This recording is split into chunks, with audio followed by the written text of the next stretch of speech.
So మనం last వీడియోలో area of triangle coordinate జియోమెట్రీలో ఎలా ఫైండ్ చేయాలో తెలుసుకున్నాం కదా. సో ఈ వీడియోలో సెంట్రోయిడ్ ఆఫ్ ఎ ట్రయాంగిల్ ఒకవేళ 3 వర్టిసెస్ ఇస్తే సెంట్రోయిడ్ ఎలా ఫైండ్ అవుట్ చేయాలో తెలుసుకుందాం. For example, if the vertices of a triangle are x1, y1, x2, y2 and x3, y3, then the coordinates of the centroid are sum of the x coordinates by 3 sum of the y coordinates by 3. So ఇది మనకి centroid యొక్క coordinates అవుతుంది ఒక ట్రయాంగిల్లో.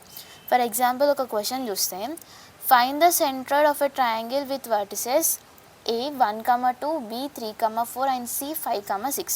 So ఈ 3 అనేది ఒక triangle యొక్క vertices. మనకి సెంట్రాయిడ్ అంటే ఇలా ఉంటుంది కదా. సో ఇక్కడ ఈ వర్టిసెస్ నుంచి మిడ్ పాయింట్కి అండ్ ఇంకొక వర్టిసెస్, సో ఇలా ఉంటుంది కదా.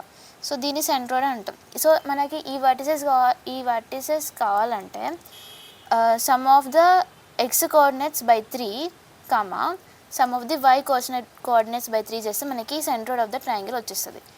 ఈ క్వశ్చన్ నుంచి నేను ఎక్స్ కోఆర్డినేట్స్ ఇక్కడ నుంచి నేను ఇది x1, ఇది y1, ఇది x2, ఇది y2, ఇది x3 అండ్ ఇది y3 అనుకుంటే, సో నేను ఈ వాల్యూస్ అన్నిటినీ ఫార్ములాలో సబ్స్టిట్యూట్ చేసుకుంటే నాకు సెంట్రాయిడ్ g ఏమొస్తుంది, x1 అంటే 1 + 3 + 5/3, y కోఆర్డినేట్ ఏమవుతుంది 2 + 4 + 6/3.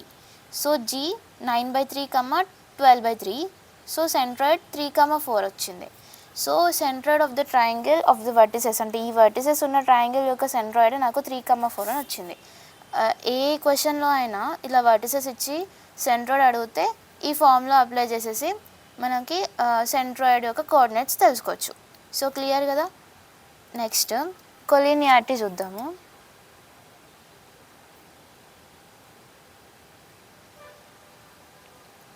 సో కోలీనియర్ అంటే ఏంటిది, ఏవైనా పాయింట్స్ ఒకటే లైన్ పైన ఉంటే మనం వాటిని కోలీనియర్ అని అంటాం.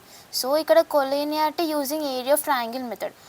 ఒక ఏరియా ఆఫ్ ఇప్పుడు ట్రయాంగిల్ అంటే ఫర్ ఎగ్జాంపుల్ ట్రయాంగిల్లో 3 వర్టిసెస్ ఉంటాయి. ఇవన్నీ కోలీనియర్ అవుతుందా? అవ్వవు, ఎందుకంటే అది ఒకటే లైన్ మీద ఒకటే ప్లేన్ మీద స్ట్రైట్ లైన్ మీద లేవు. So if 3 points from a triangle with 0 area then the points lie on a straight line. ఒకవేళ ఈ ట్రయాంగిల్ ఏరియా 0 అయ్యిందనుకోండి, సో ఆ 3 పాయింట్స్ ఒకటే స్ట్రైట్ లైన్ మీద ఉండొచ్చు కదా. 3 పాయింట్స్ ఒక స్ట్రైట్ లైన్ మీద ఉంటే ట్రయాంగిల్ ఫామ్ అవుతుందా? అవ్వదు. అప్పుడు ఏరియా ఏమవుతుంది, ట్రయాంగిల్ యొక్క ఏరియా 0 అవుతుంది.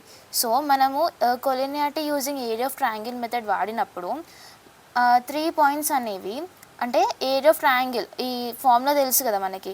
Area of triangle formula 1/2 of modulus 3 conjugative vertices ఉంటే x1 of y2 minus y3 plus x2 of y3, y1 plus x3 of y1 minus y2.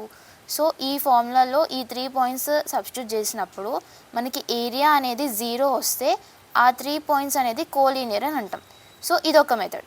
And అలాగే ఫర్ ఎగ్జాంపుల్ ఇలానే x1, y1, x2, y2 and x3, y3 ఈ 3 పాయింట్స్ని area of triangle method కాకుండా ఇంకొక రకంగా prove చేయాలనుకుంటే, for a ఇది B ఇది సి అవుతే, to prove the collinearity we check slope of AB is equals to slope of BC. So ఈ 2 యొక్క స్లోప్స్ ఈక్వల్ అయిందంటే కూడా ఆ 3 పాయింట్స్ అనేది కోలీనియర్ అవుతున్నాయని అర్థం. సో 2 మెథడ్స్ ఉంటాయి మనకి.